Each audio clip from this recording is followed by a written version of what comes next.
नमस्ते। मैं एक माँ हूँ जो चाहती है कि पबजी वापस आ जाए। पबजी से इतनी नाराज़गी क्यों, ये मुझे समझ नहीं आ रहा। मैं अपना नाम नहीं बताना चाहूँगी क्योंकि मुझे पता है इस सोच से कई मिक्स्ड रिस्पॉन्स आएंगे।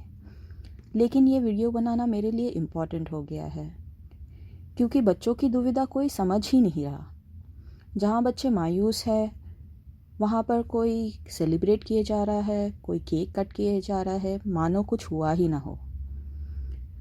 मैं एक माँ हूँ जो अपने 17 साल के बेटे का दुख समझती है। मैं जानती हूँ कि पबजी उसके लिए सिर्फ एक खेल नहीं, पर दोस्तों से कनेक्ट करने का ज़रिया है।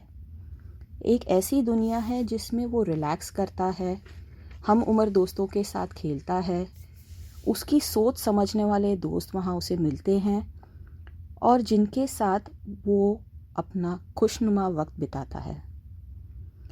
मैं आज उन सभी पेरेंट्स से जो पबजी के खिलाफ हैं कुछ सवाल पूछना चाहूँगी। मेरा पहला सवाल है, आपके हिसाब से पबजी क्या है? अच्छा है या बुरा है?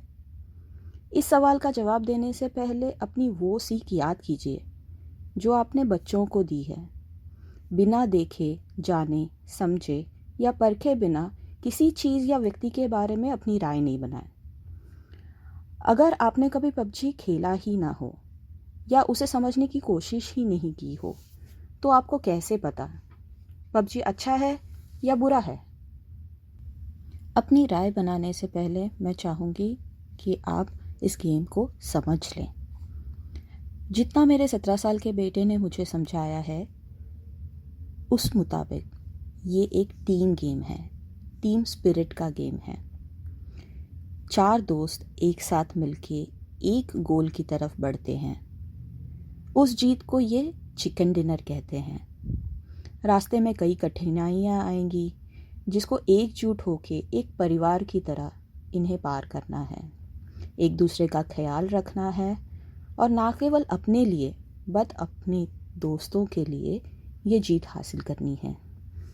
रास्ते में चलते चलते कठिनाइयों का सामना करने के लिए आपको एक दूसरे के लिए सामान इकट्ठा करना है। खाने पीने की चीज़ें, दवाइयाँ, औजार सिर्फ अपने लिए नहीं, अपने दोस्तों के लिए भी इकट्ठा करनी है। जीतने पर सब मिलके ये खुशी बांटते हैं। टीम की जीत होती है, उनके team work, dedication, determination, consistency और टीम स्पिरिट जैसे अच्छे गुण अगर हमारे बच्चे ये खेल खेलते खेलते सीखे तो इसमें हमें आपत्ति क्या है? आप अब मुझे बताएं, जो सबक जीवन के लिए हम उन्हें देना चाहते हैं, वो सबक अगर ये खेल उन्हें सिखाता है तो इसमें बुराई क्या है?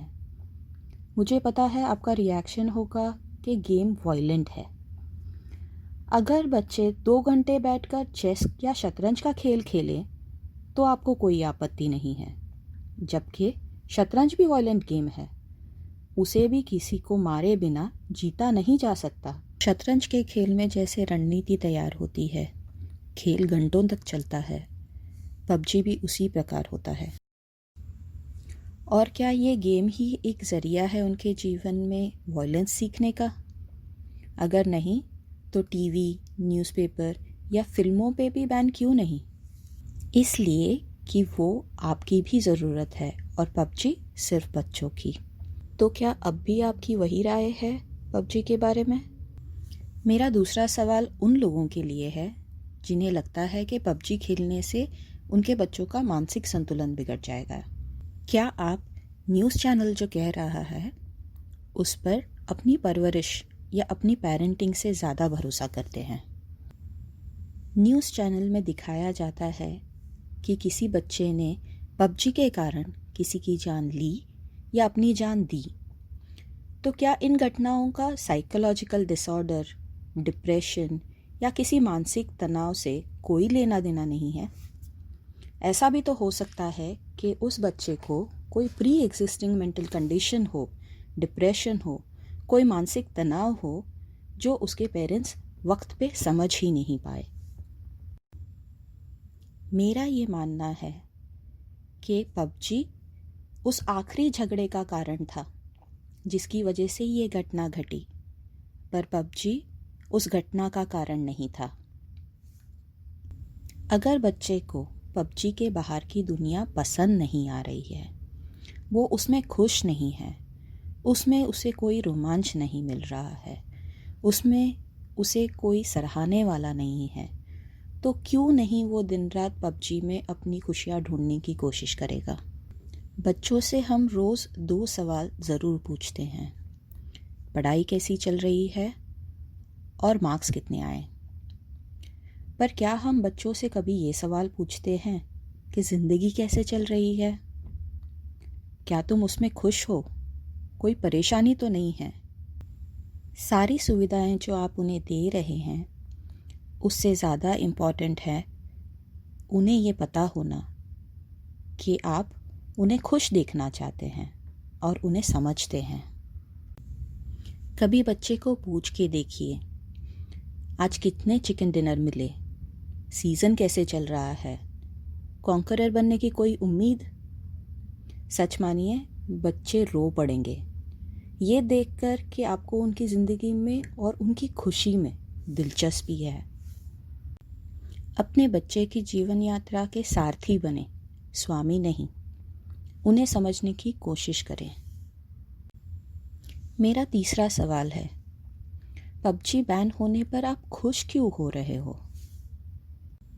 हम सब जानते हैं कि पबजी ऐप इसलिए बैन हुआ क्योंकि उसमें 10% चाइनीज़ शेयर्स हैं।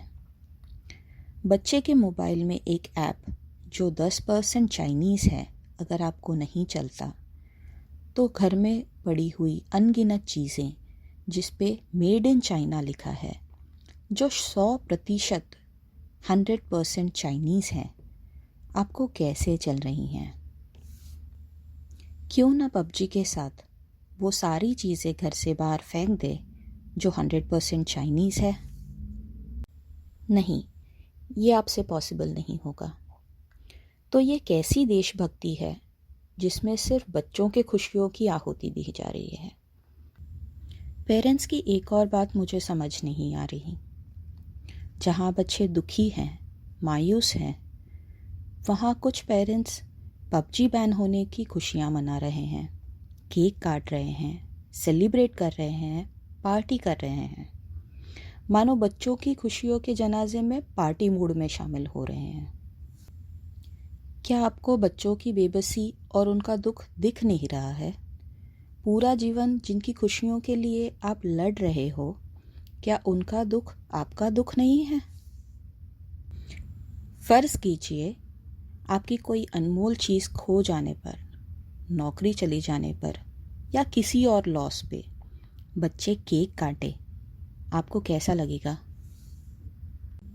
आखिर में मैं सिर्फ इतना कहना चाहूँगी कि मुझे मेरे बेटे की और उसके दोस्तों की खुशियाँ वापस चाहिए। वीडियो के इस पॉइंट पर मैं बच्चों से भी कहना चाहूँगी कि अपने पेरेंट्स का कंसर्न या रिएक्शन भी समझने की कोशिश कीजिए। वो आपकी भलाई चाहते हैं और पबजी से नाराज़ हैं क्योंकि उन्हें लगता है कि आप अपने समय का पर्याप्त उपयोग नहीं कर रहे हो। अगर पेरेंट्स और बच्चे मिलकर एक बीच का रास्ता निकालें जिसमें दोनों खुश रहें, तो कोई समस्या ही नहीं होगी।